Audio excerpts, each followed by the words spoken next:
Abrimos nuestra conversación de hoy con José Wolfer. José, me da muchísimo gusto tenerte en este espacio, promotor de la cultura, músico y hoy director de la Casa del Lago, que es un lugar espectacular. Gracias por acompañarnos. No, el gusto es todo mío, Ricardo. Gracias por estar aquí. Esa casa está en una calle curiosa, ¿no? Es una de las calles que está dentro del parque más grande de América Latina. Y luego se nos olvida lo que es Chapultepec. No, yo creo que no hay manera de no experimentarlo y no darte cuenta del microcosmos que representa Chapultepec después de pasar ahí una temporada en la Casa del Lago. A mí de veras me ha impresionado cómo en las distintas secciones del bosque, en los distintos atractivos que tiene, cómo convoca de veras a todo tipo de público, a todo tipo de ciudadanía, y ese emplazamiento de la casa en ese lugar, además de que es espléndido y bellísimo, sí te ofrece una perspectiva de lo que es esta ciudad y de lo que puede representar un proyecto cultural inserto ahí en medio, de veras fantástico. Ahora, a ti te ha tocado vivir como la diversidad mexicana o la diversidad del Valle de México, que no se da cita en todos lados, ¿no? O sea, esa diversidad, es cierto que el centro de la ciudad es muy diverso, pero la diversidad que tú ves en Chapultepec es todavía mayor. Es como si fuera un gran arrecife donde todas las especies nos juntamos. Yo creo que el atractivo y la capacidad de convocatoria de Chapultepec de veras permea muchísimos niveles y muchísimos sectores. Si atraviesas, por ejemplo, la sección donde está el Parque de la Hormiga, lo que está más pegado a Constituyentes, a la San Miguel Chapultepec. Es donde están los adultos en plenitud, ¿no? Es donde tienen su zona. Exacto, ¿no? Y entonces puedes ver cuadros que perfectamente podrías ver, no sé, en Polanco, en La Condesa, gente que sale a pasear en bicicleta, con los perros. Es un sector social como muy claro, el que vive en esa zona y que lo utiliza como su espacio recreativo y de ejercicio y demás. Y luego te vas hacia la parte del lago, te acercas más al zoológico y ves un corte completamente distinto. Es gente de orígenes mucho más humildes, con menos capacidad adquisitiva, que se ve claramente, que van a las lanchas, van al zoológico, van a pasear, bueno, esa oferta de comercio que hay ahí es absolutamente apabullante y te encuentras seguramente los chicharrones más radioactivos que existen en la Ciudad de México, pero bueno, tienes un potencial ahí de público al cual dirigirte desde ese espacio que es la Casa del Lago, que para mí es una oportunidad y un reto estupendo. Ahora, ¿qué es la Casa del Lago? Porque a ver, uno va de pronto por esa avenida que es la que va a dar al zoológico, que es tumultuosa, un sábado en la mañana es imposible caminar, ¿no? Y además parte del goce es caminar. Se supone que esa avenida, de hecho así lo ves en los mapas, es la continuación de Gandhi, de la que está del otro lado de Reforma, pero todo el mundo la conoce como La Milla, porque es donde hacen los circuitos de carreras y de bicicletas, ¿no? Y de pronto cruzas la puerta de la Casa del Lago y entras a una suerte como de isla zen, casi de parque japonés, silencioso, excepto el jardín acústico. Pues, a ver, cuéntanos un poco la historia de la Casa del Lago. ¿Cómo se incrustó en esa dinámica de Chapultepec? La Casa del Lago comienza como un espacio porfiriano para conmemorar el centenario de la independencia. Y estaba pensado como una especie de casa de campo, me imagino que para que las altas esferas de la sociedad mexicana de la época fueran a tomar el té y vieran el lago recién excavado. Sí. Se queda vacía la casa durante mucho tiempo, después de haber sido incluso residencia de, uno de los presidentes estos muy efímeros que surgieron en la Revolución, lo utilizó como casa de campo, se quedó abandonado un rato y se la cede. Pascual Ortiz Rubio, de Abelardo L. Rodríguez, ahorita me acuerdo quién es, porque hay incluso una silla ahí a la que le rebanaron el águila de la parte de arriba, que dicen que era la silla presidencial. Pero bueno, estuvo abandonada mucho tiempo y finalmente se la cede la Ciudad de México, o lo que era la regencia de la Ciudad de México en ese momento, a la universidad, y se convierte en el Instituto de Biología, que fue su primera vocación. Cuando termina en Ciudad Universitaria, se muda el instituto a CEU, se queda vacía nuevamente la casa un rato, hasta que la regencia de la ciudad le dice a la UNAM, o se ponen a hacer algo con la casa o la vamos a tomar de vuelta. Y entonces en el 59 se abre como centro cultural con Arreola al frente. Y le llaman a Juan José Arreola y dicen, haga usted cargo de dirigir esto. O sea, Así tu es. antecesor es Juan José Arreola. Sí, sí, es el director fundador de la casa. O sea, que la Casa del Lago fue la primera casa presidencial, prototipo. Luego Miguel Alemán construye la casota, ¿no? Los Pinos, la casa presidencial. Y ahora pues hay la intención de volverla un espacio abierto al pueblo, donde la gente pueda entrar. Y me sorprendió ahora que visité tu casa, que hubiera tanto entusiasmo entre los más chavos con que Los Pinos deje de ser la residencia oficial. ¿Cómo ves la idea? Bueno, tendríamos una competencia tremenda si realmente ese proyecto se concreta así como lo han planteado. Yo creo que simbólicamente es muy poderoso el que saliera el presidente, la sede de la presidencia de Los Pinos, y regresara realmente a Palacio Nacional y que se le diera este otro uso. A mí me gustaría saber un poco más sobre el proyecto que hay detrás de eso, porque como nos ha tocado ya ver en otras ocasiones, qué bueno que haya espacios, infraestructura cultural, pero tiene que haber un proyecto que lo sustente y que le dé vida y que le dé continuidad a lo largo del tiempo. Si eso funciona para ese espacio, pues fantástico, y qué bueno tumbar ese mito de ese espacio cerrado. Hay, por ejemplo, un mito en la Casa del Lago de que cuando nos falla la señal de celular, que sucede de vez en cuando, que nos están bloqueando la señal desde Los Pinos, ¿no?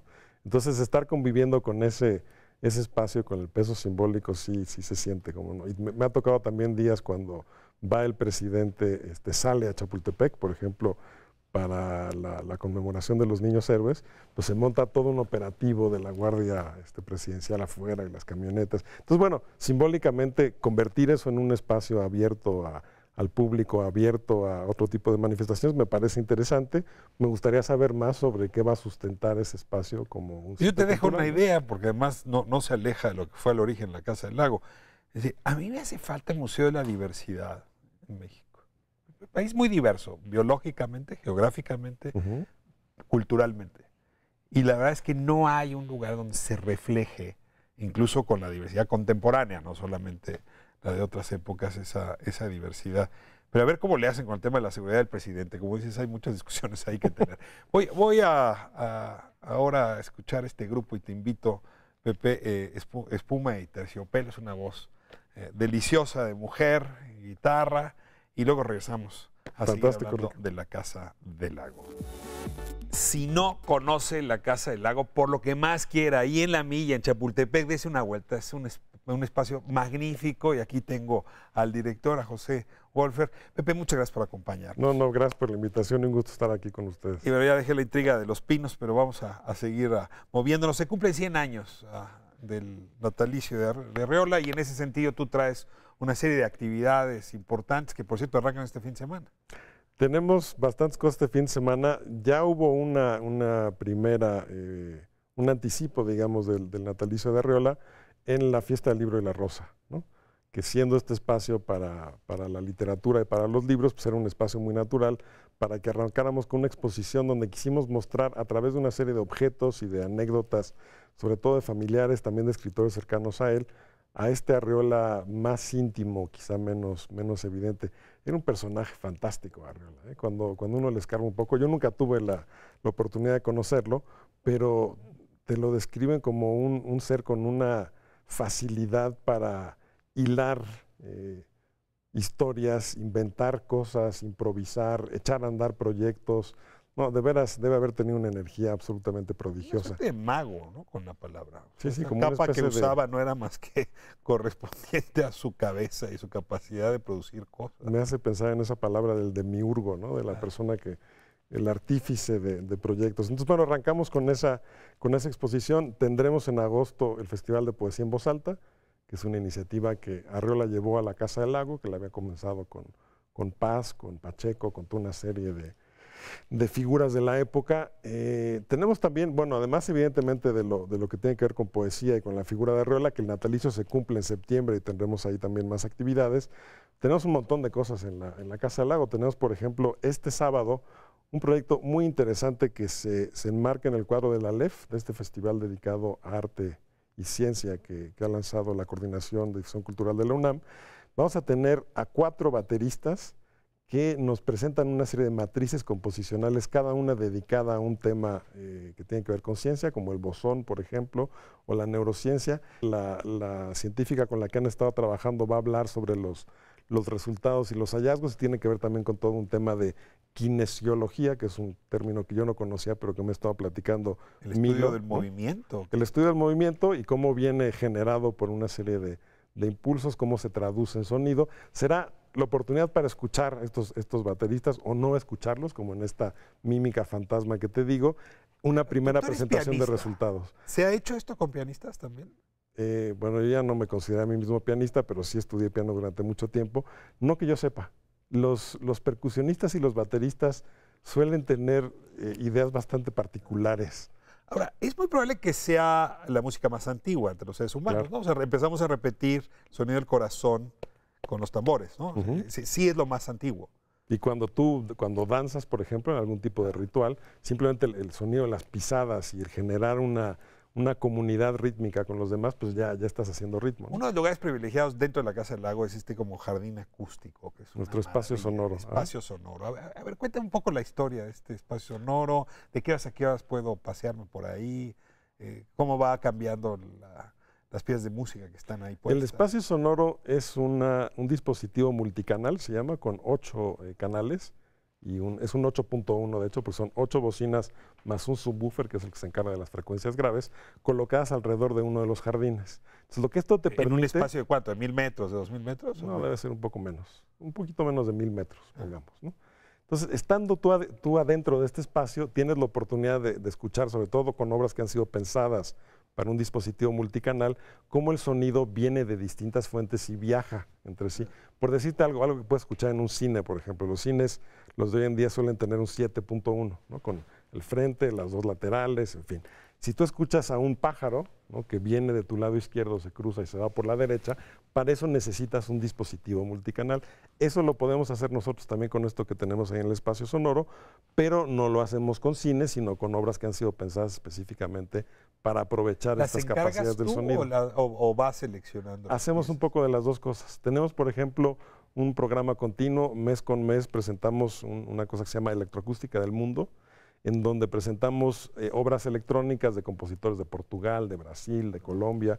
Por ejemplo, todos los sábados a la 1 de la tarde hay una presentación ahí en el Y luego es espacio sonoro. frente al lago. O sea, tú puedes estar ahí, estar viendo el lago. Sí, es un paraíso. Está el lago ahí enfrente, está la isla que está en medio del lago, que es donde se concentran la mayor parte de los pájaros. En las tardes, por ejemplo, a las 6 de la tarde es una sinfonía de pájaros allá adentro. Entonces estamos en este espacio sonoro escuchando, como te decía, música electrónica de distintos países o un violinista que está interactuando con medios electrónicos, en fin, como... Me ha tocado... Y está de fondo este sonido del lago, de los vendedores que están también en los puestos, de los pájaros, de las lanchas. Es un lugar de Me ha veras tocado estar fantástico. ahí y presenciar, a veces por impulso de la autoridad de la universidad, a veces porque sucede así de manera improvisada, a gente leyéndose, ¿no? Un grupo de adultos mayores que se ponen a leer un libro y luego tienes tejedores de palabras, que es más bien de ustedes. A ver, no nada más es la música, también la palabra tiene ahí un lugar. Ha sido, fíjate, pasan ahí varias cosas. También es un espacio para la poesía en voz alta, de la que hablaba hace rato de este festival. Hicimos, por ejemplo, una instalación sonora con poetas reconocidos con el premio Reina Sofía, y entonces hicimos una versión espacializada, en donde si tú, por ejemplo, lees un poema de José Emilio Pacheco, que fue uno de los galardonados, podemos escuchar cómo comienza en un lado y luego te respondes tú a ti mismo desde el otro, y tienes realmente una ocupación sonora del espacio. Desde eso hasta gente que simplemente va y se sienta en una de las sillas, de las bancas que ya instalamos ahí, saca su libro, saca su proceso. El otro día vi una señora leer el proceso, yo creo que desde la página 1 hasta la última 5 horas ahí sentada frente al lago, y te puede tocar música, te pueden tocar los cuentacuentos, te puede tocar alguna otra actividad, ¿no? Última pregunta, ¿por qué es poca la gente que entra a la Casa del Lago? O sea, tú tienes decenas y decenas de gente afuera, pero no se atreven a cruzar el umbral. ¿Les inhibe? Yo creo que sí hay un tema, bueno, primero, quizá un poco para replantear tu pregunta, Cuando tenemos actividades como por ejemplo la presentación de Patti Smith, o ahora que tenemos este domingo un día dedicado al medio ambiente, donde habrá una pieza sonora y una serie de mesas redondas, cuando la gente viene específicamente a una actividad y está debidamente promovida y anunciada, sí tenemos muchas veces una respuesta bastante espectacular. Pero a lo que te refieres tú y que lo hemos platicado tú y yo ya en alguna ocasión, es a la gente que va al bosque de Chapultepec a pasear, cómo hacer para que franquee la puerta. Yo creo que les impone, por un lado, la casa, o sea, un edificio tan bonito situado ahí que sí parece una casa, ¿no? Algunos deben pensar que es una propiedad privada y en medio del bosque, ¿no? Y como no tienes toda esta efervescencia de los vendedores y los paseantes y no es público.